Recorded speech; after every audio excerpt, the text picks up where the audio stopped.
আপনি দেখছেন news now, আমরা জানি কোনটা খবর।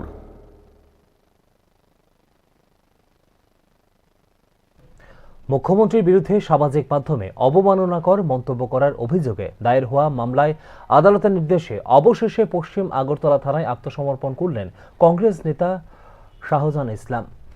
দীর্ঘদিন ধরে পলাতক থাকার পর আত্মসমর্পণ করেন তিনি। পরে পুলিশ তাকে গ্রেপ্তার করে সোপর্দ করে আদালতে। সামাজিক যোগাযোগ মাধ্যমে মুখ্যমন্ত্রীর বিরুদ্ধে একাধিক অবমাননাকর মন্তব্যকে কেন্দ্র করে অভিযোগ দায়ের করা হয় শাহজাহান ইসলামের বিরুদ্ধে। মামলাটি দায়ের হওয়ার পর থেকে আত্মগোপনে ছিলেন তিনি। আদালত থেকে নির্দেশ জারির পর আইন অনুযায়ী প্রক্রিয়া অংশ হিসেবে আত্মসমর্পণ করে শাহজাহান ইসলাম। সোমবার তাকে আদালতে তোলা হলে মামলার নথিপত্র পর্যালোচনা করে বিচারক। মামলার তদন্ত প্রক্রিয়া চলমান রয়েছে এবং প্রয়োজন অনুযায়ী তাকে জিজ্ঞাসাবাদ করা হতে পারে বলে জানিয়েছে পুলিশ।